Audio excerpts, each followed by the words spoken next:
দ্রুত সময়ে বিচার ও সংস্কার কার্যক্রম বাস্তবায়ন দেখতে চায় এনসিপি, বলছেন নাহিদ ইসলাম। জামায়াত সম্পর্কে জয়নুল আবেদিন ফারুকের বক্তব্য মিথ্যা ভিত্তিহীন। এদিকে সালিশে না আসায় বাড়িতে গিয়ে বাবা ছেলেকে পিটিয়ে হত্যা। এবং সর্বশেষ জানাবো, আলোচনায় 16 এপ্রিল প্রধান উপদেষ্টার কাছে যেসব বিষয় জানতে চাইবে বিএনপি। দর্শক শুনছিলেন সংবাদ শিরোনাম, এখন বিস্তারিত। দ্রুত সময়ে বিচার ও সংস্কার কার্যক্রম বাস্তবায়ন দেখতে চাই এনসিপি, বলছেন নাহিদ ইসলাম।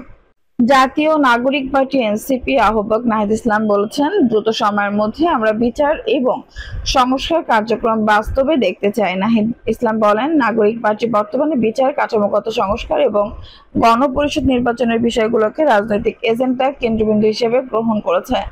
এনসিপির এই আহ্বায়ক বলেন, আমরা সরকারের কাছে বিচার ও সংস্কার কার্যক্রমের একটি রোডম্যাপ চেয়েছি, যাতে এগুলোর মাধ্যমে গণপরিষদ ও আইনসভায় অগ্রসর হওয়া যায়। তিনি বলেন, এবার প্রথমবারের মতো হাসিনা মুক্ত ফ্যাসিস্ট মুক্ত বৈশাখ উদযাপন করতে পারছি। আশা করি সামনের দিনগুলোতে নববর্ষ জাতীয় উৎসব হিসেবে পালন করতে পারবো।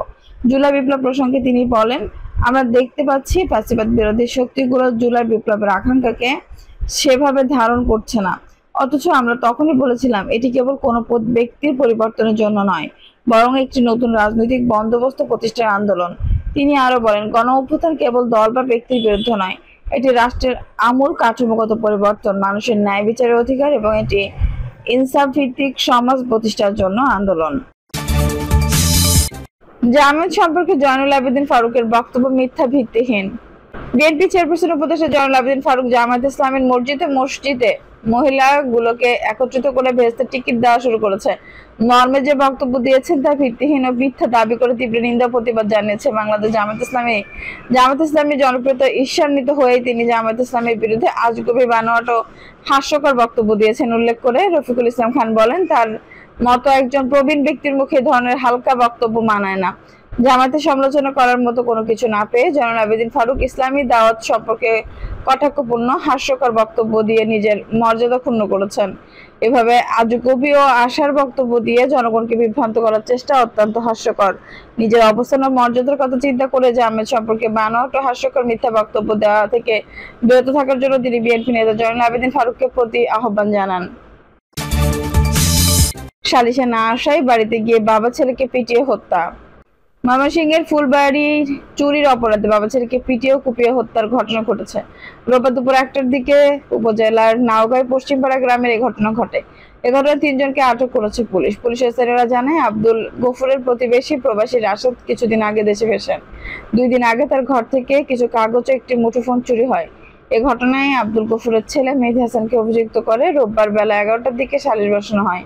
রাশেদের বাড়ির সামনে স্থানীয় ইউনিয়ন পরিষদের সাবেক সংসদ সদস্য মঞ্জুরুল হকের নেতৃত্বে সালিশটি বসে, কিন্তু চুরির সঙ্গে মেহেদী জড়িত নয় দাবি করে সালিশে যাননি বাবা ছেলে। সালিশ বসার পর সেখান থেকে লোকজন গিয়ে আব্দুল গফুরকে তার ছেলেকে নিয়ে হাজির হতে বলেন, কিন্তু সালিশের ডাকে হাজির না হওয়ায় সেখানে থাকা লোকজন দুপুর 1টার দিকে আব্দুল গফুরের বাড়িতে গেলে বাকবিতণ্ডা শুরু হয়। এর জেরে আব্দুল গফুরের বাড়িতে ভাঙচুর চালানো শুরু করেন সালিশের লোকজন। এ সময় আব্দুল গফুর তার ছেলেকে রড দিয়ে পিটিয়ে কুপিয়ে ঘটনাস্থলে হত্যা করা হয়। নিহত আব্দুল গফুরের স্ত্রী শিল্পী বেগম জানান, তার স্বামীর সঙ্গে স্বামীর চাচাতো ভাই আব্দুল মোতালেবের জমি নিয়ে বিরোধ পূর্ব শত্রুতা ছিল। এরই জের ধরে চুরি অপরাধ দিয়ে একটি হত্যাকাণ্ড ঘটনা হয়েছে। আলোচনায় 16 এপ্রিল প্রধান উপদেষ্টার কাছে এসব বিষয় জানতে চাইবে বিএনপি।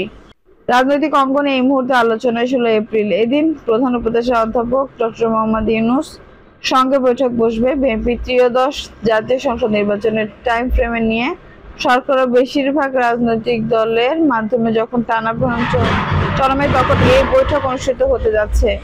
সরকার প্রধানের সঙ্গে প্রধান রাজনৈতিক দলের এই বৈঠকের দিকে চোখ দেশবাসীর। এই বৈঠকে কিছু বিষয়ে সরকারের অবস্থান সম্পর্কে পরিষ্কার হইতে চাইবে বিএনপি। দলটি নীতি নির্ধারণী পর্যায়ে নেতাদের সঙ্গে আলাপ করে এসব বিষয়ে জানা গেছে। চলতি বছর ডিসেম্বরের মধ্যে জাতীয় নির্বাচন চায় বিএনপি সহ মিত্র রাজনৈতিক দলগুলো। এজন্য শীঘ্রই সুনির্দিষ্ট রোডম্যাপের দাবি জানিয়ে আসছেন দলগুলোর নেতারা।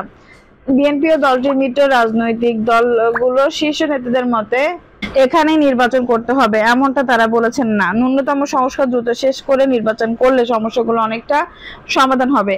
ভোট পেছালে আওয়ামী লীগ দোসরদের ষড়যন্ত্র দৃশ্যমান হতে পারে, দেশ ক্ষতিগ্রস্ত হবে। এছাড়া নির্বাচিত সরকার বড় সংস্কার নিয়ে কাজ করতে পারবে, কারণ হিসেবে তারা বলছেন সংস্কার কার্যক্রম একটি চলমান প্রক্রিয়া। ডিসেম্বরের মধ্যে নির্বাচন চাই বিএনপি মিত্ররা। নেতারা বলেন তারা দ্রুত নির্বাচনের কথা বলছেন, কারণ নির্বাচন হলে দেশের সমস্যাগুলো অনেকটাই সমাধান হবে। একটা নির্বাচিত সরকার গঠনের জনগণের ম্যান্ডেট নিয়ে আসবে। নির্বাচিত সরকার জনগণের ভাষা বুঝতে পারে, কিন্তু বর্তমান অন্তর্বর্তী সরকার অনির্বাচিত, তাদের সেই কনফিডেন্স নেই। রাজনৈতিক নেতাদের মতে ভোটের অধিকার জুলাই গণ অভ্যুত্থানের একটি গণ আকাঙ্ক্ষাও, এটা সরকারকে বুঝতে হবে। দ্রুত নির্বাচন দিয়ে বিভ্রান্তি দূর করতে হবে, সুনির্দিষ্ট রোডম্যাপ ঘোষণা করতে হবে। শনিবার রাষ্ট্রীয় অতিথি ভবন যমুনায় জাতীয় ঐক্যমত্য কমিশনের 2 সদস্যের সঙ্গে বৈঠক করেন প্রধান উপদেষ্টা ডক্টর মোহাম্মদ ইউনূস। বৈঠকের পর রাত 8টার দিকে প্রধান উপদেষ্টার প্রেস উইং থেকে জানানো হয়, ডিসেম্বরের মধ্যে নির্বাচন আয়োজন সংস্কার কার্যক্রম দ্রুত এগিয়ে নিতে প্রধান উপদেষ্টা তাগিদ দিয়েছেন। পরে রাত 9:15টার পর বিজ্ঞপ্তি সংশোধন করে প্রেস উইং। সংশোধিত বিজ্ঞপ্তি বলা হয়, ইতিমধ্যে কমিশনের দেওয়া প্রেস নোটে ভুলবশত কেবল ডিসেম্বর মাসের কথা উল্লেখ করা হয়েছিল। প্রকৃতপক্ষে বৈঠকে প্রধান উপদেষ্টা জাতীয় ঐক্যমত্য কমিশন চেয়ারম্যান আগামী ডিসেম্বর থেকে 2026 সালের জুনের মধ্যে জাতীয় নির্বাচনের লক্ষ্য নিয়ে সংস্কার কার্যক্রম এগিয়ে নেওয়ার তাগিদ দেন। তবে এই সময়সীমার মধ্যে নির্বাচন অনুষ্ঠান প্রধান উপদেষ্টার তাগিদের সঙ্গে একমত নয় বিএনপি। দলটি এই বছরের ডিসেম্বরের মধ্যে নির্বাচন চায়। এ বিষয়ে বিএনপি স্থায়ী কমিটির সদস্য সালাউদ্দিন আহমেদ শনিবার রাতে যুগান্তরকে বলেন, প্রধান উপদেষ্টা আমাদের কাছে পূর্ব প্রতিশ্রুতি দিয়েছিলেন, ডিসেম্বরে নির্বাচন অনুষ্ঠানের লক্ষ্যে তিনি সব কার্যক্রম চালাচ্ছেন। আমরা সেটা জাতির কাছে আনুষ্ঠানিকভাবে জানানোর অনুরোধ করছিলাম, যাতে জাতি আশ্বস্ত হয়, গণতন্ত্র বিরোধী শক্তি যাতে কোনো ষড়যন্ত্রের সুযোগ না পায়। কিন্তু তিনি অন্য একটি ফর্মে গিয়ে নির্বাচন ডিসেম্বর থেকে জুনের মধ্যে করার কথা বলেন। আমরা এই প্রতিক্রিয়া জানিয়েছি, উনি এখনো সে কথা বললে আমরা তার সঙ্গে একমতই। বিএনপি কমিটির সদস্য ডক্টর খন্দকার মোশাররফ হোসেন যুগান্তরকে বলেন, জাতীয় নির্বাচনে যাতে বিলম্ব হয় সেজন্য একটি মহল ষড়যন্ত্র করছে। বিএনপি সহ অন্যান্য দল ও গণতন্ত্রকামী জনগণ চলতি বছরের ডিসেম্বরের মধ্যে নির্বাচন চায়।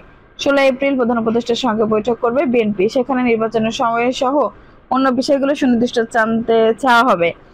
জানা গেছে, বুধবার বৈঠকে ত্রয়োদশ জাতীয় সংসদ নির্বাচন ও সুনির্দিষ্ট রোডম্যাপের বিষয়ে জানতে চাইবে দলটি। পর্যায়ে সংস্কার ইস্যুতে জাতীয় ঐক্যমত্য কমিশনের সঙ্গে বৈঠক করবে। এরপর সরকার মনোভাব বুঝে করণীয় ঠিক করবে বিএনপি। একটু দলগুলো বলছে, নির্বাচন ইস্যুতে আন্দোলন কর্মসূচি এখন সরকারের উপর নির্ভর করছে।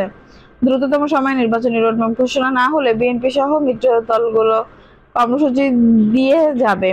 নির্বাচনের সময়কাল নিয়ে প্রধান উপদেষ্টার প্রেস উইং থেকে শনিবার রাত একাধিক দলগুলোর মধ্যে বিভ্রান্তি সৃষ্টি হয়েছে। এক্ষেত্রে অন্তর্বর্তীকালীন সরকারের কেউ কেউ নির্বাচন পিছিয়ে ফয়দা লুটতে চায় বলে মনে করেন নেতারা। দর্শক, এই ছিল এখনকার সর্বশেষ সংবাদ। নিশ্চয়ই ভালো লাগলো অবশ্যই একটা লাইক দিন, কমেন্টে আপনার মূল্যবান মতামত জানান। সবসময় আমাদের পাশে থাকতে সাবস্ক্রাইব করে বেল বাটনটি অন করে রাখুন। ধন্যবাদ।